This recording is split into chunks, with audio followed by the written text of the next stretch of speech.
आप सभी को मेरा नमस्कार। मैं रमा त्यागी सरस्वती शिशु मंदिर junior high school Saket Muzaffarnagar से आपका YouTube विद्या भारती शिक्षण चैनल में स्वागत करती हूँ। आज हम आपको पढ़ाएंगे कक्षा सप्तम में विषय हिंदी उदिता से। उपविषय है हमारा खंड काव्य। देखिए, हमारे देश में अनेक कवि हुए हैं। उनमें से कुछ कवि हमारे श्रृंगार रस के हुए हैं, कुछ हमारे वीर रस के हुए हैं। तो कुछ पंक्ति मैं आपको पढ़ के सुनाती हूँ। ऐसा वीर पुरुष छत्रपति शेर शिवाजी कहलाता है, जिसके दम पर भगवा ऊंचे गगन में लहराता है। रण में देख जिसे दुश्मन थर थर काँप जाता है, मूँछों पर दे दे ताव क्षत्रिय वह कहलाता है, क्षत्रिय वह कहलाता है। जी हाँ, तो ऐसी पंक्ति लिखने वाले हमारे जो रचनाकार हैं, आज हम उनके बारे में आपको बताएंगे। तो ये जो पंक्तियाँ हमने आपको अभी बोली थी, सुनाई थी, ये इनकी जो रचना की है वो है हमारे महाकवि भूषण। तो महाकवि भूषण जो है हमारे रीतिकाल के प्रमुख कवि हुए हैं। इन्होंने रीतिकाल के अन्य कवि भी हुए हैं, जैसे हमारे बिहारी जी हैं, केशव हैं, तो उनमें से ये एक थे। तो कवि जो हमारे भूषण जी हैं, इन्होंने वीर रस की जो कविताएं हैं उनको प्रमुखता दी है। इन्होंने श्रृंगार रस से हटकर कुछ अलग करके दिखलाया है। तो इनका जन्म सन 1613 ईस्वी में हुआ था। ये जो हम नाम पढ़ रहे हैं भूषण, ये इनका वास्तविक नाम नहीं है। इनका मूल नाम कुछ और था। ये जो भूषण था नाम इनका, ये इनको उपाधि मिली थी भूषण नाम की। ये इनको चित्रकूट के राजा जो रुद्र शाह के पुत्र थे, हृदय राम शाह, उन्होंने इनको इस उपाधि से भूषण से सम्मानित किया था। इनका जन्म 1613 ईस्वी में हुआ और स्थान था टिकवापुर, जो कानपुर जिले में पड़ता है। इनके पिता पंडित रत्नाकर त्रिपाठी थे। इनके दो भाई भी थे, चिंतामणि और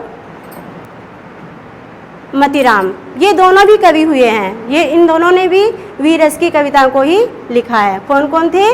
चिंतामणि त्रिपाठी और मतीराम जी। तो कहते हैं ये जो हमारे भूषण कवि थे, ये कुछ बचपन में निकम्मे थे। निकम्मे कहते हैं मतलब काम में मन नहीं लगाते थे। तो एक बार इनकी घटना है, ये जैसे खाना खा रहे थे, इन्होंने अपनी भाभी से नमक मांगा कि मुझे नमक दे दीजिए। तो इनकी भाभी ने इनको कहा, क्या कभी कमा कर लाए हो? तो इन्हें इतना दुख हुआ इस बात से, और इन्होंने कहा कि कमा कर लाएंगे तभी खाएंगे। तो ऐसा कहने के बाद इन्होंने, कहते हैं, घर को छोड़ दिया और ये कई आश्रमों में रहे।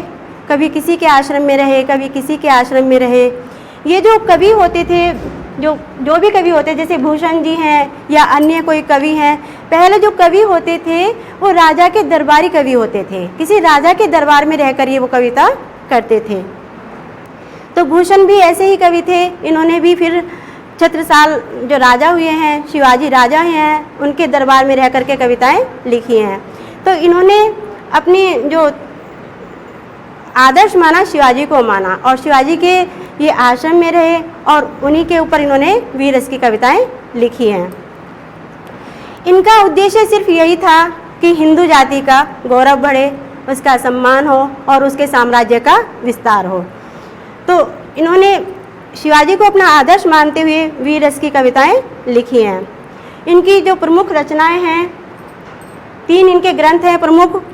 सबसे पहला है हमारा शिवराज भूषण, दूसरा है शिवा भावनी और तीसरा है छत्रसाल दशक। ये इनके प्रमुख ग्रंथ हैं।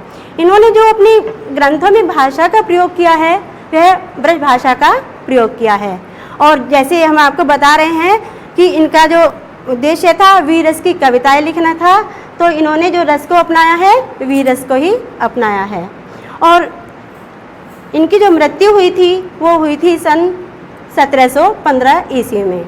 तो ऐसा हमारा इनका कवि का परिचय, बहुत सुंदर। अब इनका कवि का परिचय पढ़ने के बाद हम इनकी रचना को पढ़ते हैं। तो आज का प्रकरण है हमारा शिवा शौर्य। तो आप समझ गए शिवा शौर्य। तो शिवा शौर्य का पहले हम थोड़ा सा अर्थ जान लेते हैं। किसे कहते हैं शिवा शौर्य? शिवा यानी कि शिवाजी का, शौर्य माने पराक्रम या यश। तो आप समझ गए शिवा शौर्य, शिवाजी का पराक्रम। तो इनकी इस प्रकरण के बाद आइए पढ़ते हैं इनकी काव्य खंड के कुछ रचना के भाग को। अब कितना अच्छा, देखिए हमारे महाकवि भूषण हैं और ये हमारे शिवाजी हैं। इनको सर्जा की उपाधि से नवाजा गया है। तो आप समझ गए होंगे महाकवि भूषण हैं और शिवाजी हैं, इनको सर्जा की उपाधि से अपनाया गया है। तो इन्हीं महाकवि भूषण की इस रचना को हम अब पढ़ते हैं। साजी चतुरंग सैन अंग में उमंग धारी, सर्जा शिवाजी जंग जीतन चलते हैं। भूषण बनद नाद विहद नगारन के, नदी नदी मद गैबरन के रलते हैं। एल फैल खेल भेल खलक में गैल गैल, गजन की ठैल पैल सैल उलसते हैं। तारा सो तरनी धुरी धारा में लगत जिमी, थारा पर पारा पारावार जो हलते हैं। देखिए कितनी सुंदर इनकी रचना है, वीर रस से पूर्ण है। अब दूसरी पढ़ते हैं। छूटती कमान बान बंदूक रुकोकबान, मुश्किल होती है मुरझाना हूँ की ओट में, मुश्किल होती है मुरझाना हूँ की ओट में।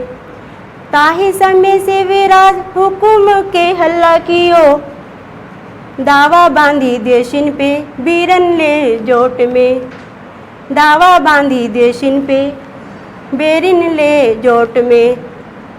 भूषण बनती तेरी हिम्मती कहाँ लो कहो, कीमती यहाँ लगी जाके झट झोट में, कीमती यहाँ लगी जाके भट झोट में। ताव दे दे मुछन, ताव दे दे मुछन कंगूरन पे पाँव दे दे, अरे मुखी घाव दे दे कूदी परी कोट में, अरे मुखी घाव दे दे कूदी परी कोट में। देखिए कितनी अच्छी इनकी रचना है, वीर रस से पूर्ण है। अब तीसरा पद भी इनका पढ़ लेते हैं। ऊंचे घोर मंदिर के अंदर रहनवारी, ऊंचे घोर मंदिर के अंदर रहती हैं।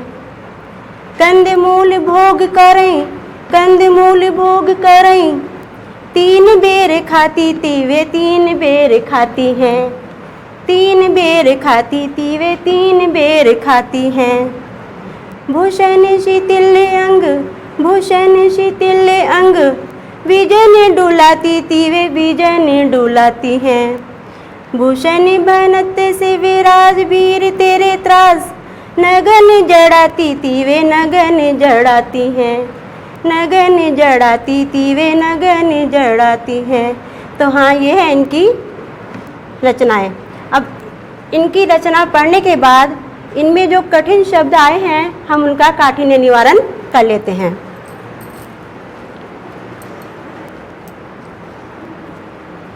देखिए इसमें सबसे पहला शब्द आया है हमारा चतुरंग। चतुरंग का अर्थ होता है चार प्रकार की सेना। जब कोई राजा किसी युद्ध के लिए जाता है तो वह अपनी सेना को तैयार करके जाता है। उसकी सेना कैसी होती थी? चार प्रकार की। और चार प्रकार की सेना में कौन कौन होते थे? हाथी, हाथी पे सवार, घोड़े, घोड़े पे सवार, और रथ, रथ पे सवार, और पैदल सैनिक। तो ये आप समझ गए चतुरंगिनी सेना उनकी इस प्रकार की होती थी। फिर दूसरा शब्द आया है हमारा सर्जा।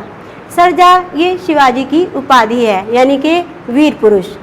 तो वीर पुरुष को सर्जा की उपाधि दी जाती थी। फिर आया है हमारा विहद। विहद का अर्थ है बहुत अधिक। गैबरन, गैबरन कहा गया है हाथियों को। हाथियों का जो समूह होता है उसको कहा गया है गैबरन। खलक, खलक माने पूरा संसार। गैल, गैल, गैल गैल कहते हैं एक साथ, अर्थात गली गली में, मार्गों में। सैल, शैल का अर्थ है पहाड़, पर्वत। उलसत, उलसत का अर्थ है उखड़ना। तरनी, तरनी सूर्य के लिए आया है। फिर आया आपका पारावार, पारावार कहा गया है समुद्र को। कमान, कमान कहा गया है धनुष को। कोकबान, कोकबान जो है ये एक विशेष प्रकार का बाण है।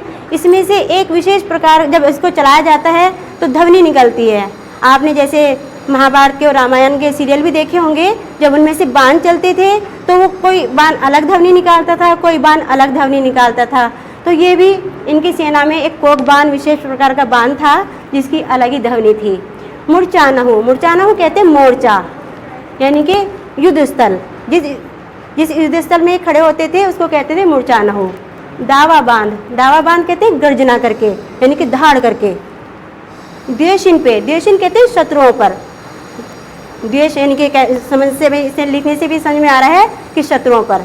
जोट, जोट मीन्स मुकाबला, यानी कि दो प्रतिद्वंदी होते थे उनके अंदर जो मुकाबला होता था उसे कहते थे जोट।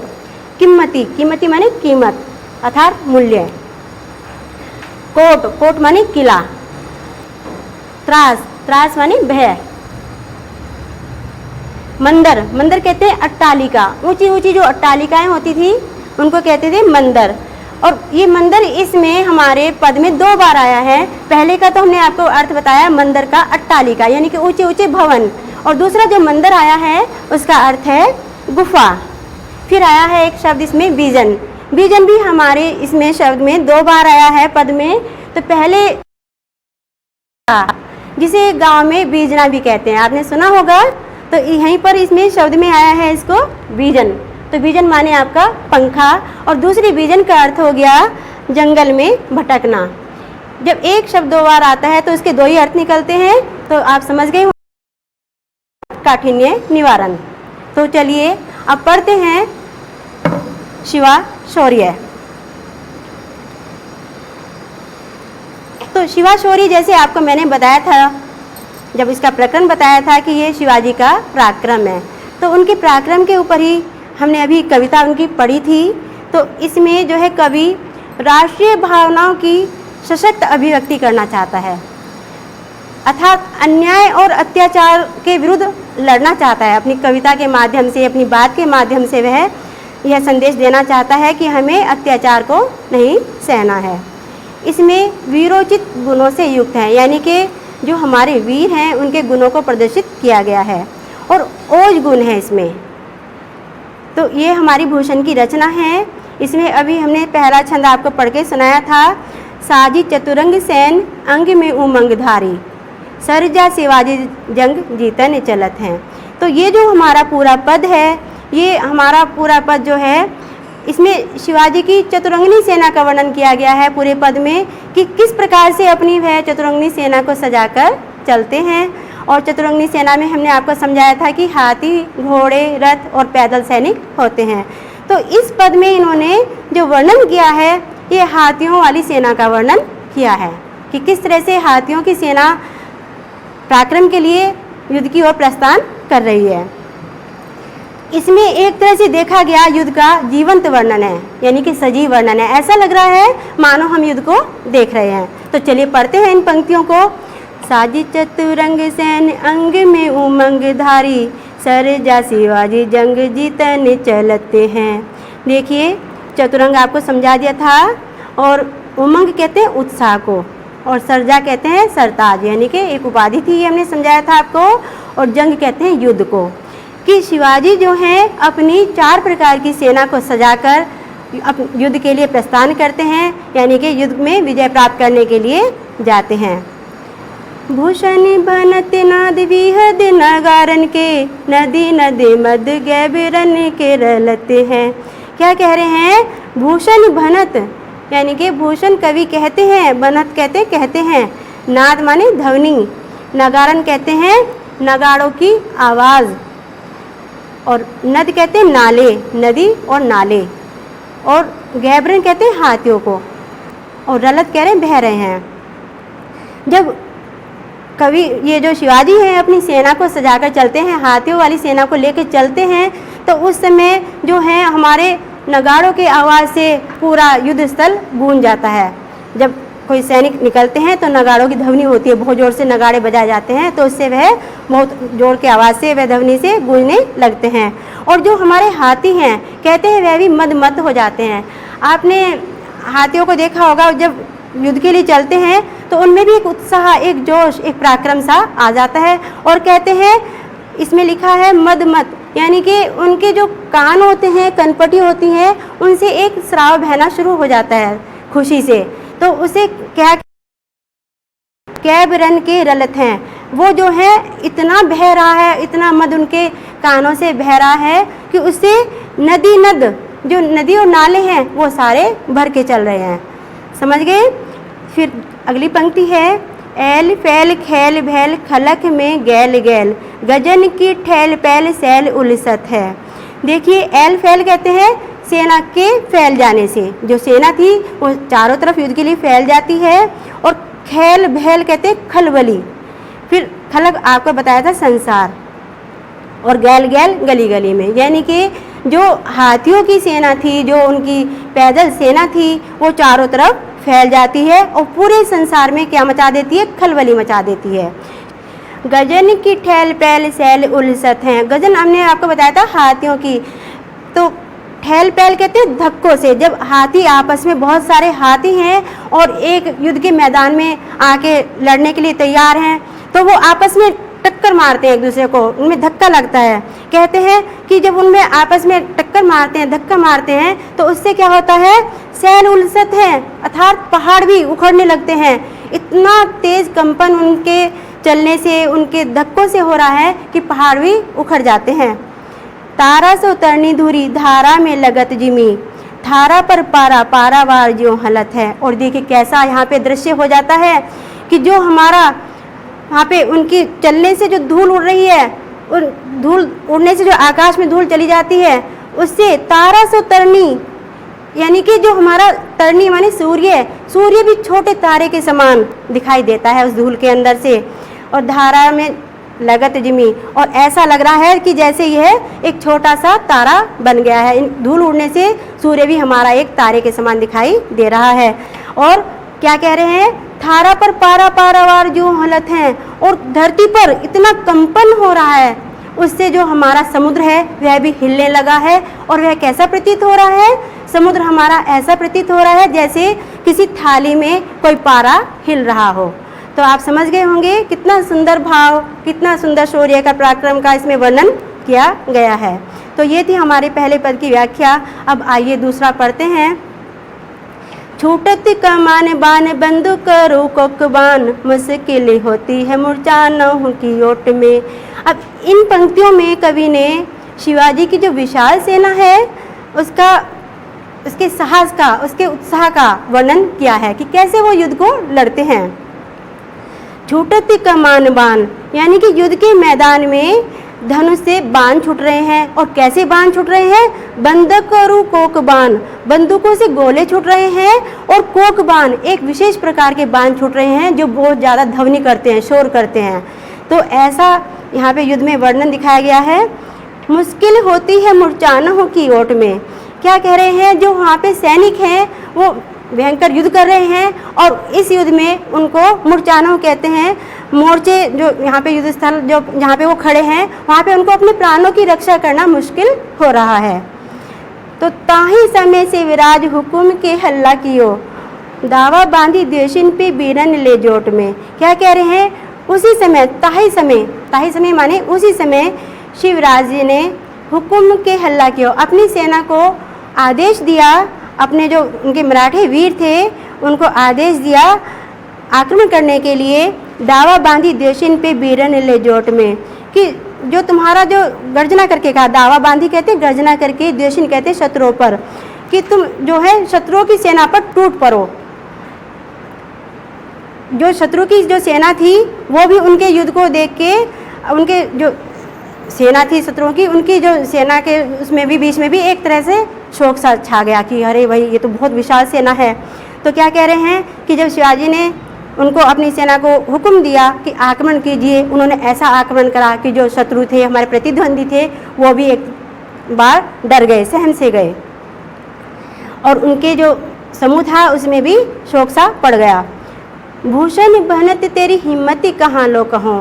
तो ये क्या कह रहे हैं, कवि भूषण कह रहे हैं कि हे शिवाजी तेरी हिम्मत तेरी साहस का कहाँ तक बखान करूं।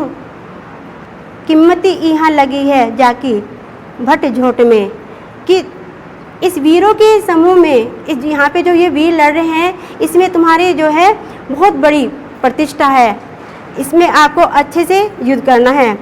पाँव दे दे मूछन कंगूरन पे पाँव दे, यानी कि जो वहाँ पे सिपाही थे, जो शिवाजी के वीर सिपाही थे, वो क्या कर रहे थे, पाँव दे दे मूछन पे, अपनी मूछों को ऊंचा कर करके कंगूरन पे पाँव दे, जो वहाँ पे किले थे उनके जो कंगूरे बने हुए थे उन पे पैर रख रख के अरि मुख घाव दे दे।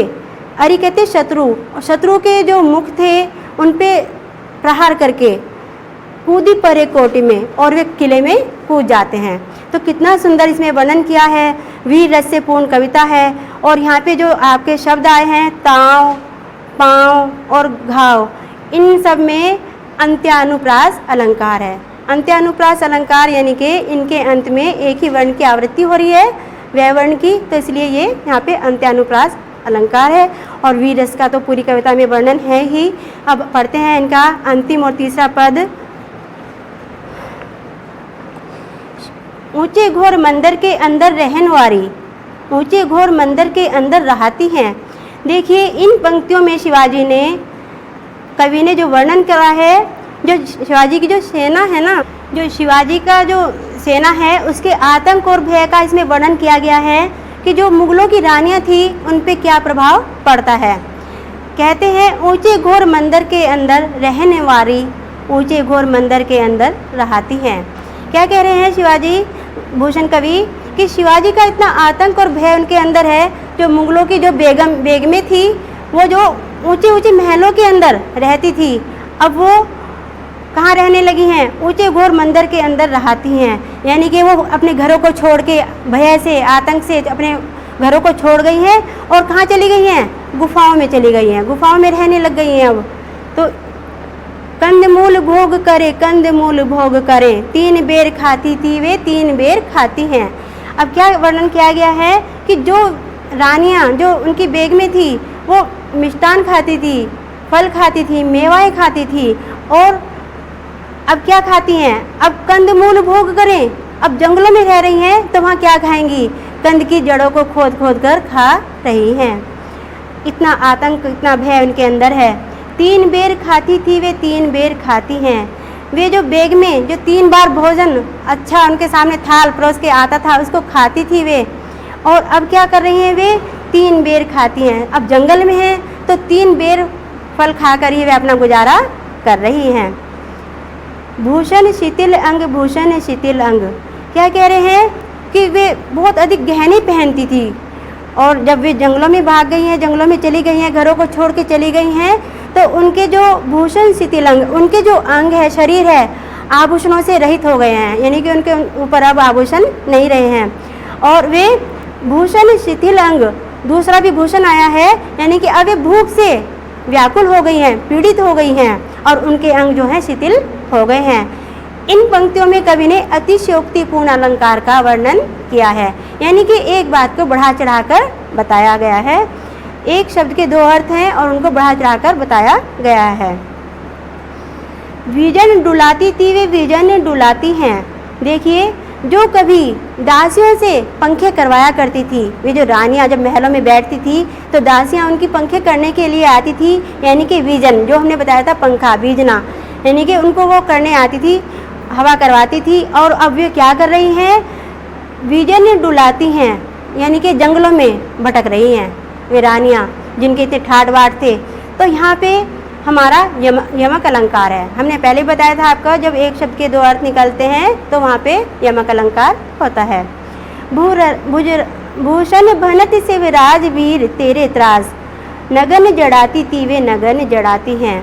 अब ये जो भूषण कवि हैं ये क्या कह रहे हैं कि हे शिवाजी, आपके भय से, आपके डर से ये जो बेग में थी, जो रत्नों की माला पहनती थी, जिसमें मोती, पन्ना, हीरे जड़े होते थे, ऐसी वे मालाएं पहनती थी, नगन जड़ाती थी। वे अब नगन जड़ाती हैं। अब वे जंगलों में पहुंच गई हैं, बाहर निकल गई हैं घरों को छोड़कर।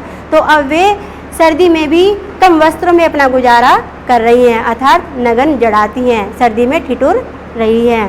तो यहाँ पे इसमें इन पंक्तियों में शत्रु जो हैं उनकी नारियों की दशा का बढ़ा चढ़ाकर वर्णन किया गया है कि कैसे महलों में रहती थी, कैसे कंदमूल खाती थी, कैसे आभूषण पहनती थी, कैसे वह अपनी दासियों से सेवा करवाती थी, और अब क्या कर रही हैं, अब वे जंगलों में रह रही हैं तो वहाँ पे जड़ों को खोद के खा रही हैं और 3 बेर नामक फल को खाकर ही गुजारा कर रही हैं, और सर्दी में भी कम कपड़ों में अपना गुजारा कर रही हैं। तो ऐसा यहाँ पे इन्होंने वर्णन किया है। इसमें इन सभी पंक्तियों में कवि ने अतिशयोक्ति का वर्णन किया है और यमक अलंकार है, कहीं कहीं अनुप्रास अलंकार भी हैं, और भाषा तो इसमें ब्रज भाषा ही है।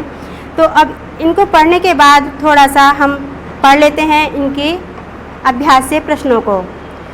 जैसे हमने आपको पढ़ाया, कवि ने पहला प्रश्न है, कवि ने शिवाजी की सेना का स्वरूप कैसा बताया है। जो शिवाजी की सेना थी उसका स्वरूप कैसा बताया है। हमने आपको शब्दार्थ के माध्यम से बताया था कि उनकी चतुरंगनी सेना थी, 4 प्रकार की सेना थी। तो कैसा स्वरूप बताया है, 4 प्रकार की सेना बताई गई है, जिसमें हाथी, घोड़े, रथ और पैदल सैनिक थे। समझ में आ गया।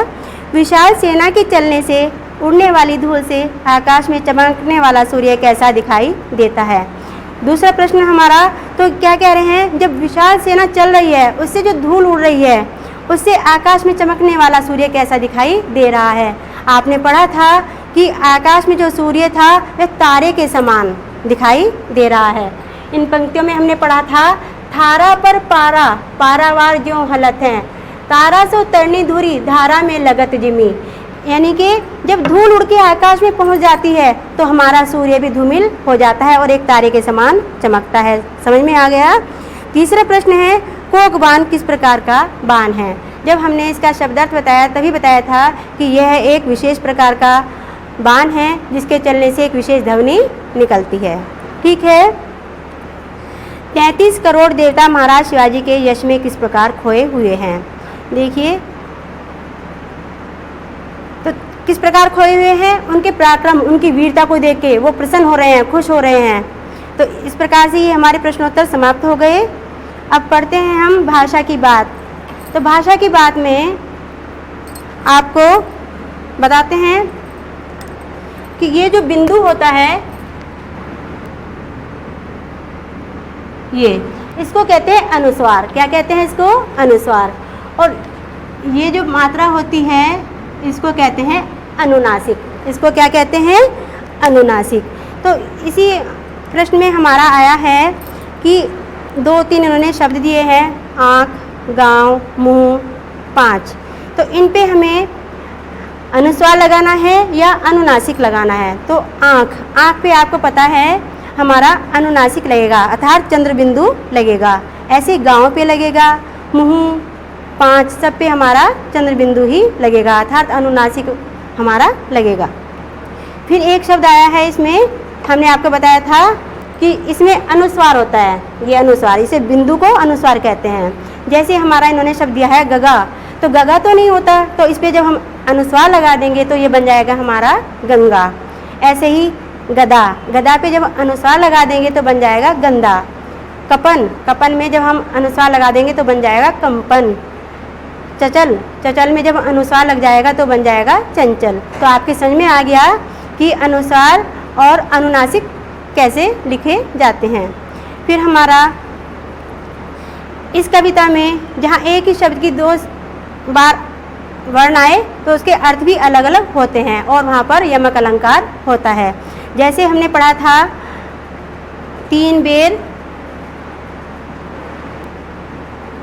बेर खाती थी वे 3 बेर खाती हैं। तो यहाँ पे हमारा यमक अलंकार है, यानी कि बेर नामक जो है शब्द एक बार आया है, इसमें 2 बार आया है और उसके अर्थ भी अलग अलग हैं। ठीक है, तो आप समझ गए होंगे। तो इसमें क्या हुआ, हमारा यमक अलंकार हुआ। तो यमक अलंकार के अब आपको क्या करना है, अब आपको गृह कार्य में यमक अलंकार के इसी पद में से और वाक्य ढूंढ के लिखने हैं। जय हिंद, जय भारत।